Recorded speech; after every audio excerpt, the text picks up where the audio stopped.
Az emberiséget évezredek óta a jobb adottságú területek megszerzése, birtoklása mozgatja. Lábon, lovon, szekéren, földön, vízen, levegőben küzd távolsággal, ellenséggel és határokkal, hogy az övéinek jobb életet biztosíthasson, hiszen már a kezdetek óta ez a mozgás volt a gazdaság és a politika motorja is. De mi van akkor, ha azt mondjuk, többé nincsenek határok, ráadásul néhány óra alatt 1000 kilométereket haladhatunk? Megéri még akkor is irigykedni vagy háborúzni a szomszédainkkal?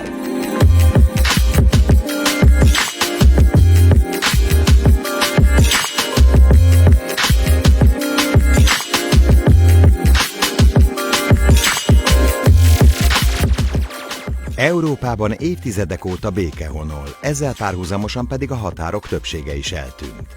A határok lebontásának célja és eszköze az összekapcsolódás és az összeköttetés biztosítása.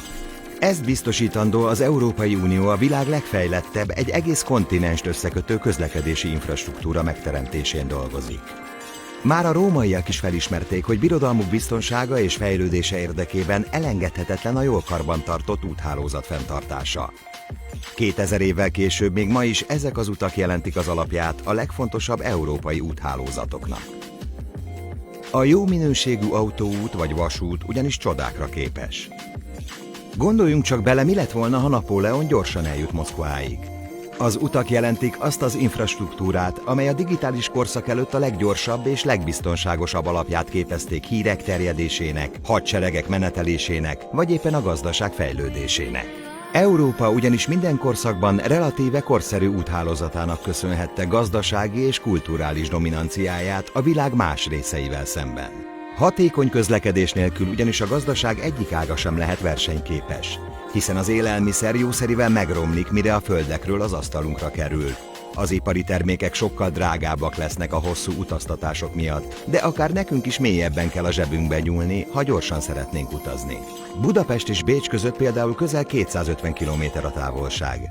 Egy embernek ez a távolság 5-7 nap gyaloglásba kerülne, míg mondjuk egy tengeri malac ezt a távot több mint 7 hónap alatt tenné meg. Ez jó hosszú idő.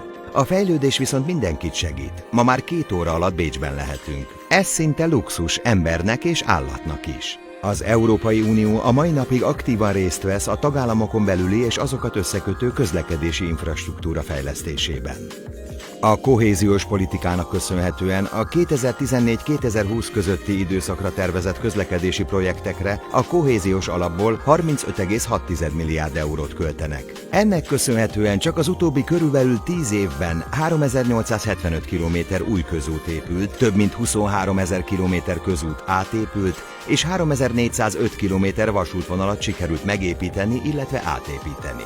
Az Unió célja az éghajlatváltozás enyhítése és az ahhoz való alkalmazkodás figyelembevételével egy nettó nulla széndioxid kibocsátású, tiszta, zöld, fenntartható közlekedési infrastruktúra kialakítása. A modern technológia segítségével egyre jobban előtérbe kerülnek az elektromos és a melléktermékként egyedül vízgőzt és hőt kibocsátó hidrogén üzemanyagcellás vonatok, amik tökéletes alternatívát biztosítanak főleg a kis regionális vasútvonalak költséges villamosítására.